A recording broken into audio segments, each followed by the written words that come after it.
우리가 기회와 유혹을 혼동할 때가 있어요. 왜냐하면 비슷한 모습으로 오기 때문에 그래요. 그래서 이것이 기회인지 혹시 나를 넘어뜨리려고 하는 무서운 시험, 유혹인지 분별해야 됩니다. 그래서 로마서 12장 2절에는 이렇게 기록이 되어 있습니다. 너희가 분별해라. 너희는 이 세대를 본받지 말고 오직 마음을 새롭게 함으로 변화를 받아 하나님의 선하시고 기뻐하신 온전하신 뜻이 무엇인지를 분별해라. 분별하지 않으면 속아 넘어가기 쉬운 세상이기 때문에 그렇습니다. 오늘 기회와 유혹이라는 제목으로 함께 말씀을 나누려고 하는데요.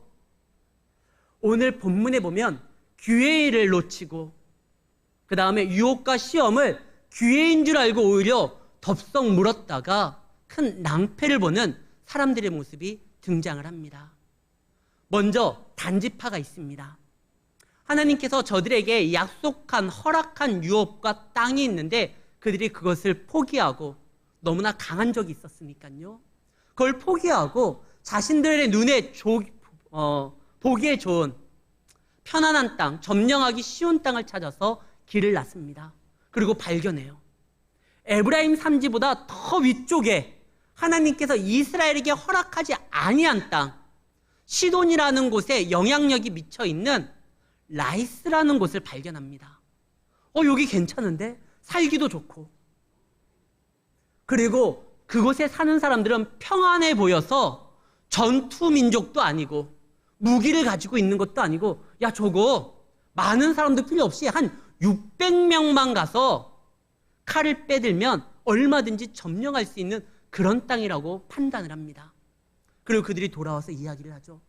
야 우리가 가는 길에 하나님의 인도함으로 한 제사장을 만났고 그 제사장이 너희의 가는 길에 평안이 있다라고 해서 그 말을 듣고 나아가다 보니까 라이스라는 땅을 발견하게 됐다. 야 저기는 진짜 우리가 가서 숟가락만 꽂으면 밥이 되는 그런 곳이다. 그러니까 너희들 이제 고민하지 말고 우리와 함께 나아가자. 이 이야기를 듣고 단지파의 장로들이 고민을 하고 회의를 합니다. 자 어떻게 할까? 저들이 이야기하는 거 신빙성이 있다. 5사람이 갔는데 5사람이 똑같은 이야기를 한다. 그리고 그 가는 길에 제사장을 만나고 여호와의 이름으로 평안하다라고 했는데 좋은 땅을 만났고 그 땅은 점령하기 쉬우니까 우리가 사는데 부족함이 없을 것 같다. 그래서 결정을 하죠. 그래 가자. 근데 가가지고 괜히 가족들까지 다 동반해서 아직 점령되지 않은 땅을 갔다가 피곤할 수가 있으니까 먼저 그 땅을 점령할 수 있는 600명을 보내자. 그래서 그들이 600명이 가요. 오늘 본문이 그 시작입니다. 600명이 움직이다가 어디에서 멈추냐면 기럇 여아림이라고 하는 유다 지파 땅에서 머무르게 됩니다. 근데 이 머물었던 시간이 상당 기간을 보냈던 것 같아요. 원래 그 땅의 이름이 기럇 여아림인데 오늘날까지 뭐라고 불려지게 되었느냐? 마하네 단이라는 거예요. 이 마하네 단이라는 이름의 뜻은 단사람들의 진영, 단사람들이 주둔한 곳이라는 뜻입니다. 단의 진영이에요. 명동에 유명한 화장품집이 있습니다.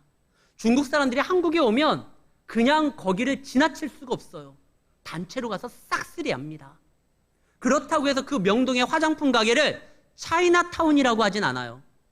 중국 사람들이 몇 시간 머물었다고 할 정도로 그것을 중국 사람의 어떠한 거주지, 차이나타운이라는 말은 안 해요. 상당 기간 중국 사람들이 머물고 거기에서 삶의 터전을 이루고 많은 시간을 보내야지만 거기는 중국 사람들의 거리야. 이렇게 말을 하는 거죠. 단지파가 단순히 라이스라는 땅을 점령하려고 가다가 하루 이틀 머물다가 이곳에서 떠났던 게 아니에요. 상당 기간 머물었던 겁니다. 왜 머물었을까요? 의문을 제시하는 사람이 나왔기 때문에 그래요. 야, 우리 잠깐 좀 생각해보자. 지금 우리가 그 땅을 점령하는 게 과연 하나님 보시기에 옳은 일이냐? 하나님이 주신 땅은 거기가 아니라 베냐민과 유다 지파 사이에 있는 이 땅을 우리에게 줬는데 우리가 이 땅을 포기하고 나아가서 그곳을 점령하는 게 정말 옳으냐? 너희들 말에 의하면 한 제사장을 만났다고 했는데 그 제사장도 원래 유다에 있었던 제사장이었는데, 베들레헴에 있었던 그 제사장이었었는데, 자기의 어떠한 사역의 현장을 떠나서 방황하다가 한 개인 제사장이 되었는데, 그 수상한 제사장의 말을 우리가 정말 믿어야 되냐? 좀 고민 좀 하자. 그래서 가야 된다는 파와 가지 말아야 되고 한 번 정도 다시 한번 생각해야 되겠다고 하는 그런 사람들의 의견이 충돌하게 된 거예요. 그래서 그들이 상당 기간 여기에 머물게 된 겁니다. 이건 그들에게 준 하나님의 마지막 기회예요. 하나님의 뜻은 라이스라는 곳에 있지 않아요. 원래 그들이 제비를 뽑아 그들이 점령해야 될 그 소라와 에스타올, 그 사이에 있는 땅이 그들의 땅이에요. 근데 그들은 이게 싫은 거예요. 적이 너무 강하다고 해서. 그래서 가겠다고 하는데 과연 이것이 맞는 일이냐? 원래 하나님이 우리에게 주신 비전과 약속과 전혀 다른 내용인데 우리가 이대로 점령해야 되는 게 맞을까? 고민합니다. 썩어도 준치라고요. 지금 그들이 어디에서 고민하죠? 유다지파 땅에서 고민해요. 유다지파는 비록 사사시대 때 많은 어려움이 있었지만 그래도요, 첫 번째 사사 온니엘이 이 유다지파 사람이에요. 그 온니엘이 다스렸을 때 이스라엘이 80년 동안 평안했다라는 기록이 나옵니다. 유다지파에는 아직 정직한 레위인이 있어요. 아직 찾아보면 하나님의 뜻을 이야기할 수 있는 믿음의 사람들이 있어요. 그들한테 물어봐야 돼요. 근데 그들은 물어보지 않고 떠납니다. 결국 이 이주해야 된다고 하는 5 정탐꾼의 발언권이 더 세서 결국 떠나게 돼요. 기회를 못 잡아요. 그래도 고민하고 나름대로 생각했다는 거 기특한 거 아닙니까? 고민하고 생각한 거에서 끝나면 안 됩니다. 반드시 이것이 하나님의 뜻 가운데 이루어진 일인지를 확인하고 움직이는 작업이 필요한 거예요. 언제나 유혹은요, 그럴듯해요. 아담과 하와가 받았었던 그 유혹, 보암직도 하고 먹음직도 하고 탐스럽기도 하고 지혜를 줄 만큼 매력적이었어요, 선악과가. 그러나 그것을 먹는 순간 죽음이 이릅니다. 그때 하나님한테 물어봤으면요, 야, 네 말도 일리가 있는데 잠깐 좀 이따가 하나님 오실 거거든. 내가 한번 물어보고 여쭤보고 행동에 옮길게. 그랬으면 사단이 깜짝 놀라서 도망갔을 거예요. 마태복음 7장 7절입니다. 구하라, 그리하면 너에게 주실 것이요. 근데 이 마태복음 7장 7절에 구하라는 말이 에스크, 물어보라는 말이에요. 물어봐라 좀. 하나님은 우리의 삶에 지대한 관심을 가지고 있어요. 우리의 삶에 너무나 많은 관심이 있기에 우리의 삶을 해결하기 위해서 직접 하늘에서 내려오셨잖아요. 물어봐야 돼요. 하나님, 마침 이거 모든 것이 그럴듯한데 이렇게 행동하는 거 괜찮나요? 단지파는요, 정말 하나님 안에서 여호와의 종교로 포장하면서 그럴듯하게 움직여요. 예전에 모세가 정탐꾼을 보냈던 것처럼, 여호수아가 정탐꾼을 보냈던 것처럼 5명의 정탐꾼을 보냅니다. 그리고 600명의 사람들을 보내요. 원래 가나안 땅에 진격했었던 이스라엘의 군대의 수는 60만 명입니다. 이 60만 명을 1000명의 단위로 600개를 나누는 거예요. 이 60만 명은 이스라엘의 모든 사람들을 의미하는 겁니다. 그들이 다 진격을 한 거거든요. 근데 그 600이라는 60만에 1000 플러스 곱하기 600개, 그 600이라는 숫자만 딱 따와가지고 다 움직이는 것이 아니라, 이 거룩한 언약 전쟁에 참여하는 것이 아니라, 야, 600명만 가서 600명의 칼잡이가 저들을 도륙하고 평정해 놓으면 그 다음에 우리가 들어가겠다, 이거 하고 있거든요. 뿐만 아니라 또 포장하라는 게 어디에서 나오냐면 여호수아 18장 1절에 보면 이스라엘 백성들이 진격을 하고 그 땅을 정복할 때 무엇을 했느냐? 실로에 모여서 거기서 회막을 세웠으니, 여호수아 때는요, 그 하나님께 예배드리는 성막, 회막을 세웠어요. 나중에 단지파가 그 땅을 점령하고 무엇을 했느냐? 미가라는 사람의 집에서 빼낸 제사장과 그 집에 있었던 에봇과 드라빈, 온갖 잡스러운 우상 제물들을 가지고 가가지고 신당을 차려요. 모든 것이 그럴듯해 보여요. 그러나 속의 내용은 전혀 다른 겁니다. 여기에는 하나님의 거룩한 뜻도, 하나님이 원하는 마음도, 그리고 행동도, 예배도 없어요. 그냥 흉내만 내고 그럴듯하게 포장하는 것이죠. 마침 제사장을 만났어? 하나님께서 예비하신 은혜? 아니요. 큰 시험이었던 거예요. 요나가 하나님이 가라고 했었던 곳이 있었습니다. 너 니느웨로 가서 복음을 전해라. 그때 요나가 다른 곳으로 가는데 마침 정반대 방향으로 가는 다시스로 가는 배를 만나요. 야, 이거 때마침 내 길이 딱딱 떨어지는 게 하나님께서 함께하나? 그리고 그 배를 타요. 말이 안 되잖아요. 여러분들이 살아가는데 거룩한 자녀로서 살아가지 아니하고 다른 방향으로 나아가는데 모든 것이 맞아떨어지고 정말 진행이 착착 되면 그때 의심해야 돼요. 그때 물어봐야 돼요. 이게 정말 하나님의 뜻입니까? 성경에 보면 제가 가장 안타까워하는 사람이 하나 등장을 하는데 그 사람은요, 아예 여호와의 사람이라는 그런 타이틀로 성경에 기록된 사람이 나옵니다. 열왕기상 13장에 기록되는 그 내용 중에 이 사람이 등장을 하는데요. 하나님께서 이 하나님의 사람에게 말을 해요. 너는 내가 지시하는 곳으로 가서 거기에서 말씀을 선포해라. 근데 그 지시하는 땅이 어디냐면 이스라엘이 남과 북으로 갈라졌거든요. 북쪽 국경을 넘어서 지금 너희와 대치하고 있는 저 북이스라엘에 가서 왕이 제사를 드리고 있는데 왕에게 저주를 선포하라는 거예요. 너가 하나님을 몰라하고 하나님을 생각지 아니하고 여기에서 우상의 제물을 드리니 저 제단이 깨어질 것이고 훗날 요아스라는 사람이 나타나서 너의 시체도 훼손할 것이다. 이 말을 하라는 거예요. 얼마나 부담돼요. 적국에 가서 지금 저에게 너 김정은한테 가가지고 너 하나님을 제대로 믿지 않으니까 너에게 큰 심판이 있다. 이거를 얘기하라는 거예요. 국경부터 넘어가기도 힘들 텐데. 근데 지금 이 하나님의 사람은 알겠습니다. 그리고 가요. 가가지고 막 말씀을 선포해요. 대단하죠. 근데 이때 이 말씀을 선포한 게 그대로 이루어지는 것을 여로보암이 봐요. 뭐 저런 놈이 있어 해서 팔을 뻗어가지고 잡으려고 했는데 손이 굳어요. 그리고 자기가 드렸던 그 제단이 쪼개져요. 선장에서 그것을 보고 여로보암이 이거 하나님의 역사구나. 그래가지고 여로보암이 어떻게 하냐면 자기를 위해서 기도해달라고 해서 팔이 풀려진 다음에 그 저주를 쏟아부은 그 메신저를 좀 구워 삶으려고 그 저주를 다시 담아가라고 우리 집에 와서 먹을 것을 먹고 좀 여독을 풀고 그 다음에 내가 재산도 줄 테니까 그걸 가지고 고향으로 돌아가라고 꼬십니다. 그때 이 여호와의 사람이 말을 하죠. 하나님이 나에게 말을 했습니다. 너는 가는 길에 음식도 먹지 말고 물도 마시지 말고 떡도 먹지 말고 왔던 길을 돌아오지도 말고 돌아서 다른 길로 오라고 했습니다. 내가 왕과 함께 할 수 없습니다. 그리고 떠나요. 멋있죠. 근데 이 소문을 듣고 베델의 늙은 선지자가 와, 이런 용한 사람이 우리 마을에 왔어?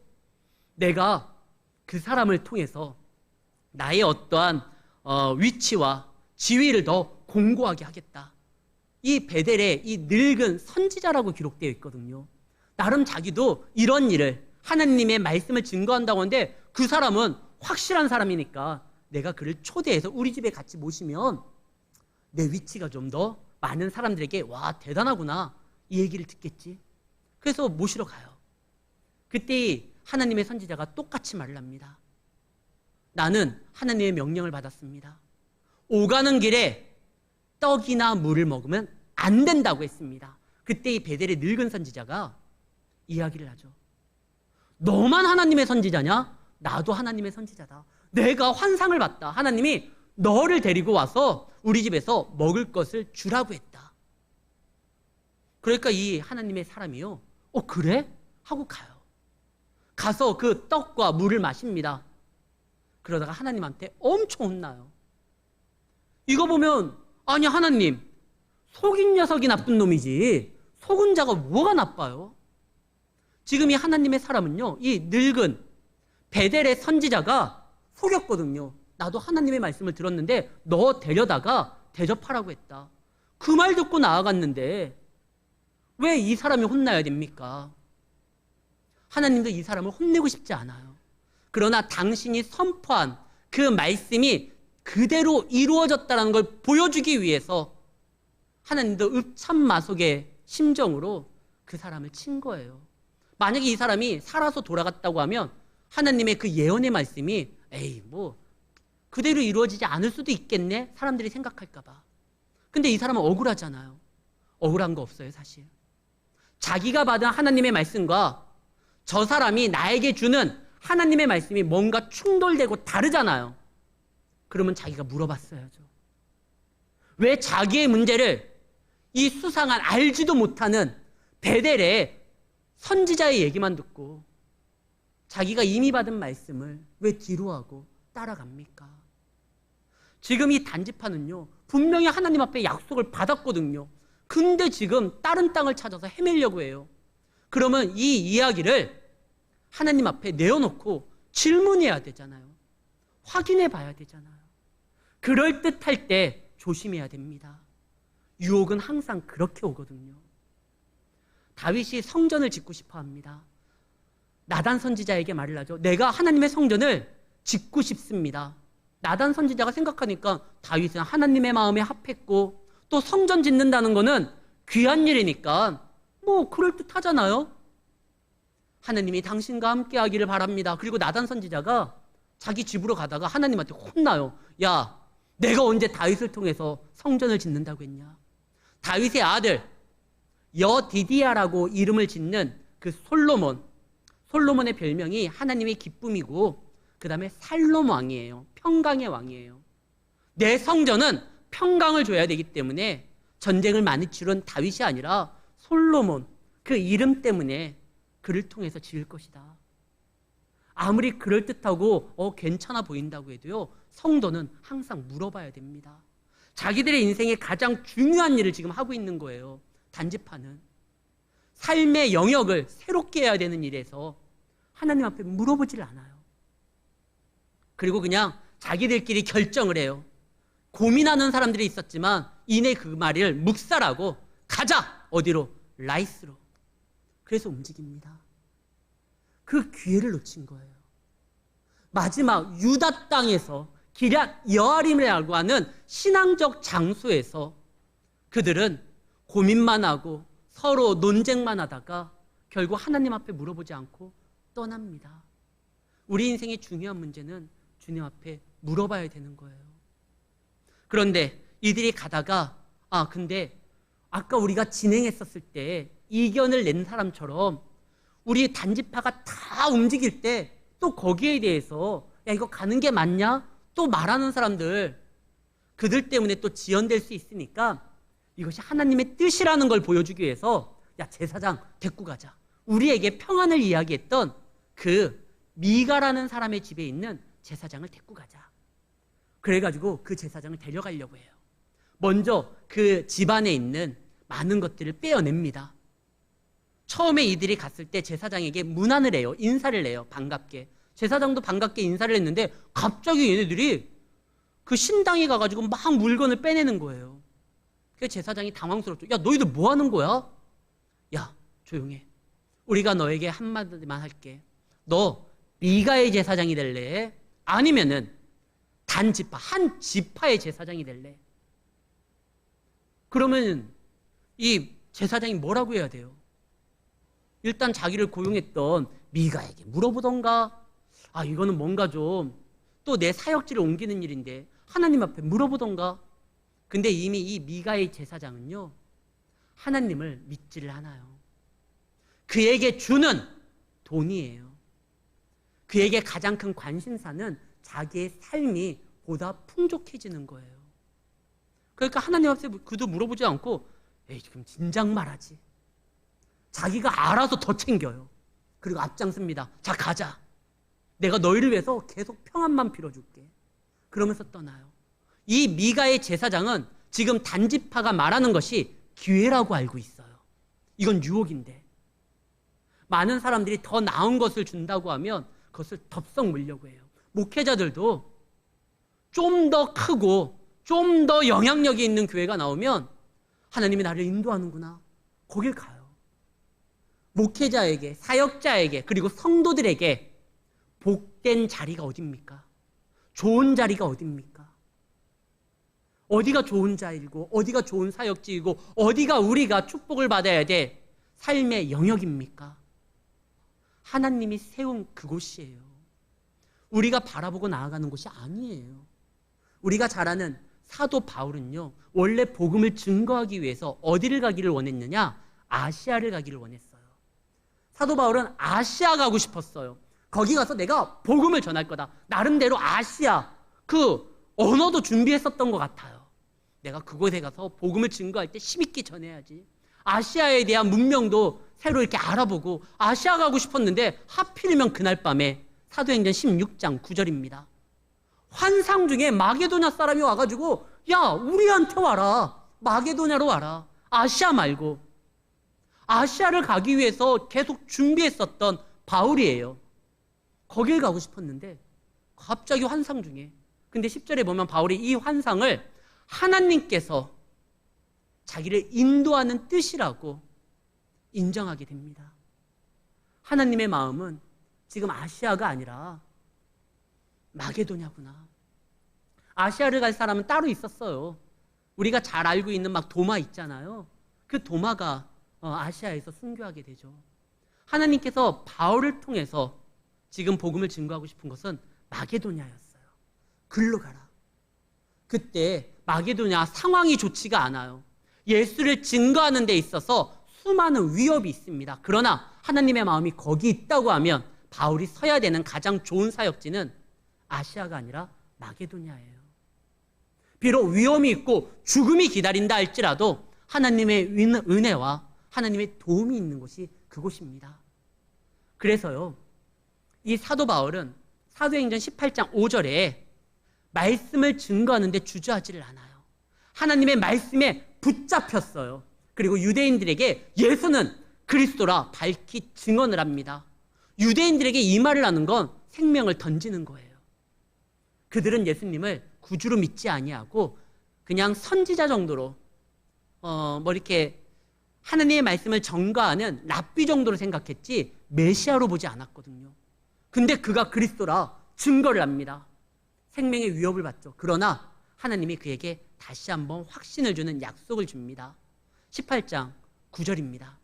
밤에 주께서 환상 가운데 바울에게 말씀하시되 두려워하지 마. 침묵하지 말고 그래 계속 말해. 내가 너와 함께 있으며 어떤 사람도 너를 대적하여 해롭게 할 자가 없을 것이야. 이 성 중에 내 백성 많아. 하나님이 이 말씀을 줍니다. 목회자에게 가장 좋은 사역지, 성도에게 가장 좋은 푸른 초장 맑은 물가는 주님이 인도하시고 이끄시고 함께하는 그곳입니다. 사랑 성도 여러분, 아무리 그럴듯해 보여도 덥석 물지 마시고 주님께 물어보고 내 사역의 길이 어디에 세워져야 되는지를 그걸 살펴봐야 돼요. 근데 오늘 본문에 보면 또 한 명의 기회를 잡는 사람이 하나 있어요. 미가예요. 미가는 자기가 절대로 자기 죄를 청산할 수 있는 사람이 아닙니다. 탐심이 그의 마음 가운데 가득해서요. 미가의 종교의 특징이 뭐죠? 미가의 종교의 특징은 죄가 없어요. 아무리 죄를 저질러도 그거에 대한 지적도 없고 회개도 없어요. 복만 있어요. 오늘 우리가 보고 있는 사사기 18장은 17장서부터 시작됩니다. 17장의 첫 시작은 미가라는 사람이 도둑질하는 것부터 시작돼요. 근데 거기에 회개는 없어요. 죄에 대한 하나님의 용서는 없어요. 그냥 가리기만 해요. 미가가 저지른 가장 큰 끔찍한 죄는 뭐냐면 죄를 미화시키고 죄를 포장했다는 거예요. 오히려 신앙이 좋은 것처럼 만들었다는 거예요. 이 미가는 참 탐심이 많은 사람이에요. 그래서 절대 희생하거나 회개하거나 하나님을 위해서 손해보는 일은 안 하려고 해요. 근데 예수 믿는 사람들은 하나님의 일을 위해서 나아가고 시간을 내어주고 때로는 어떠한 희생을 벌이는 것에 대해서 주저하면 안 됩니다. 내가 하나님을 위해서 돈을 벌였다고 하면 그 돈보다 하나님을 더 사랑한다는 거예요. 명예를 벌였다고 하면 명예보다 하나님을 더 위한다라는 거예요. 그런 자에게 하나님이 더 채워줍니다. 그것이 성경의 가르침이잖아요. 베드로는 자신의 그물을 버리고 예수님을 쫓았습니다. 근데 뭘 얻었죠? 천하보다 귀한 생명을요. 그가 한 번 설교할 때 3,000명씩 돌아와요. 그물은 버렸지만 금보다 은보다 더 큰 일을 할 수 있는 나사렛 예수의 이름을 얻어서 많은 사람들을 일어나 걷게 만듭니다. 성전으로 인도했어요. 이 미가는 하나도 손해보고 싶지 않아요. 그래서 하나님 앞에 내어주는 건 없어요. 그런데 그 미가가 도둑질해서 훔쳤었던 그것들을 어떻게 합니까? 도둑질 당해요. 자기 집에서 강도질을 당해요. 우리 이번에 추석 때 도둑들을 많이 봤잖아요. 딸들은 다 도둑이잖아요. 근데 딸들만 도둑입니까? 자식들 다 그렇잖아요. 왜 이런 말이 나왔죠? 부모의 마음을 가졌음에도, 부모의 사랑을 받았음에도, 부모의 관심을 받았음에도, 부모의 희생을 받았음에도 그 부모의 마음을 헤아리지 못하니까 이런 말이 나온 거거든요. 미가는요, 도둑이었지만 도둑질을 하면서도 자신의 삶을 채우려고 또 헤매고 있는 레위를 먹이고 재우고 아들까지 삼았는데도 그 녀석이 오히려 다 강탈해가지고 그 강도들과 함께 손을 맞잡고 떠나는 거예요. 우리 다 도둑이잖아요. 주님의 마음을 받았잖아요. 주님의 사랑을 받았잖아요. 주님의 은혜를 받았고 주님의 구원을 받았기에 하나님의 거룩한 이름을 얻었잖아요. 근데 하나님이 명하실 때 모른 척해요. 시침이 떼요. 언제 그랬느냐 싶어가지고 딴 행동해요. 심지어는 더 나아가 세상과 짝하여 세상을 더 사랑합니다. 거기에 모든 것을 쏟아요. 하나님의 자녀라고 하지만 하나님의 약속보다 부동산을, 땅을, 주식을, 비트코인을 더 신뢰하고 더 믿어요. 성경 보는 것보다 주식 시세를 더 많이 봐요. 이게 나쁜 거는 아니에요. 자본주의 사회에서 신앙을 지키며 살아가기 때문에 아니 주식하는 건 당연해요. 괜찮아요. 뭐 땅을 사는 거 괜찮아요. 그러나 그것이 신뢰의 대상이나 믿음의 대상이 되면 안 돼요. 오직 우리는 주를 바라보고 주님을 믿고 주님을 신뢰하며 주님의 약속을 붙잡고 나아가는 것이죠. 그러할 때 이 땅이나 주식은 하나님께서 그러한 삶을 살아가는데 도움이 되도록 수단으로서 우리가 활용하는 것이지 그걸 더 믿으면 안 돼요. 거기에 그냥 올인을 해버리는 거예요. 그걸 붙잡는 거예요. 그 결과 어떻게 됩니까? 이 미가가 다 쏟아부어서 훔치면서까지도 자기가 막 투자했었던 그 많은 것들 그거 다 사라지잖아요. 우리가 세상을 너무나 사랑해서 세상에 올인하고 영끌까지 하면서 세상에 온몸을 바쳐도요. 마지막 날에 그것이 우리를 지키는 거 아닙니다. 우리를 지키고 세우는 건 오직 여호와 하나님이에요. 그런 것들을 다 포기하라는 게 아니에요. 주를 위하여 활용하고 주의 자녀답게 살아가는 데 필요하면 또 하나님 앞에 구해도 돼요. 두드려도 돼요. 근데 약속을 버리면서까지 그것을 잡기 위해서 행동하는 것은 성도의 모습이 아니라는 것입니다. 지금 이 미가는 하나님을 버리면서까지도 가지려고 했었던 그 세상의 많은 것들 결국 다 잃게 됩니다. 얼마나 시사하는 바가 큰지를 몰라요.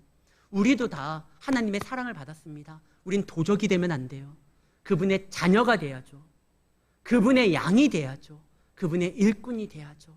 일꾼이 되고 자녀가 되고 양이 된다고 하면 목자와 아버지와 주인이신 하나님이 책임을 집니다. 그리고 그분이 인도한다라는 거예요. 예전에 소나타가 한참 저 학교 다닐 때요. 소나타라는 차가 있었는데 그 소나타에 그 뒤에 그 이니셜 S자를 딱 띄면 서울대 간다라는 이야기가 있었어요. 그래서 그때 당시에 소나타 S자가 많이 띄어졌어요. 이제 오나타가 된 거죠. 소나타가 아니라 S자를 막. 근데 요거를 딱 띄어가면 그건 좀 애교예요. 뭐 그거 갖고 막 이게 막 잡아가지고 너 이놈 잘 걸렸다 막 이게 집어넣거나 그러진 않아요. 그냥 애교로는 봐줘요. 그러나 통째로 그 소나타를 훔치면요, 그건 범죄예요. 지금 미가는요, 나름대로 여호와께서 나에게 복 주시기를 바란다고 하면서 에봇을 제작한다고 하면 애교로 봐줄 수는 있어요.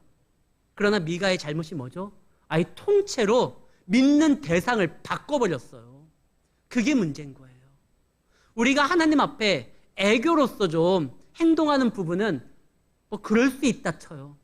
그러나 우리의 믿음의 주체 자체를 바꿔버리면 큰일 납니다. 그러면 여러분들, 우리는 하나님의 자녀가 아닌 하나님과 관련 없는 자로서 이 땅에서 헤매게 되는 것입니다. 사랑하는 성도 여러분, 우리는 누굽니까? 주의 자녀예요. 주의 자녀는 주님께서 주시는 마지막 기회를 놓치지 않고 붙잡는 자고, 유혹은 하나님께 물어봄으로 인하여 이겨내는 사람입니다. 수많은 유혹과 시험이 우리 가운데 나타날 것입니다. 그러할 때 항상 깨어 있어야 되고, 예수님이 뭐라고 했죠? 시험에 들게 하지 마옵시고. 얼마나 시험이 넘쳐나면 예수님이 가르쳐 주신 기도에 이 말을 하셨겠어요. 그러나 시험에 들지 말고, 혹 시험이 들었다 할지라도 바로 깨닫고 나아갈 수 있는 지혜를 구하기를 바랍니다. 하나님은 우리에게 계속 기회를 줘요. 마지막까지 기회를 줘요. 예수님을 심지어 팔아버렸었던 가룟 유다에게도 마지막까지 기회를 줘요. 오늘 나를 팔 자가 여기 있다. 그러면서 그것을 깨닫고 회개할 마지막 기회를 줘요. 그러나 미련한 자는 그 기회를 기회라고 생각하지를 않아요. 그냥 넘어가죠. 오늘 본문에 단지파도 기회를 잡았어요. 미가도 자기가 청산할 수 없는 그 죄악된 삶을 강도들이 와서 다 가져가니까, 그래 이참에 새로 시작하자 할 수 있는데 그걸 또 찾겠다고 뒤쫓는 장면이 나중에 나와요.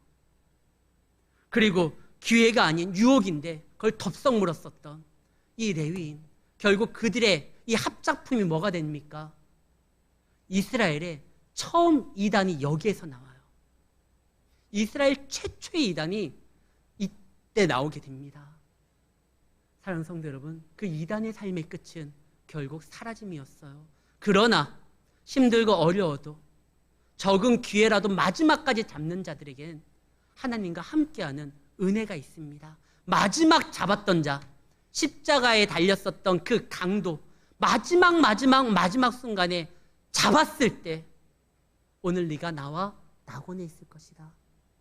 성도들은 언제든지 펼쳐지는 그 기회를 잡을 수 있는 믿음의 사람이 되어야 되고, 이러한 사인을 잘 캐치할 수 있는 우리 주님의 자녀들이 되기를 예수의 이름으로 축원합니다.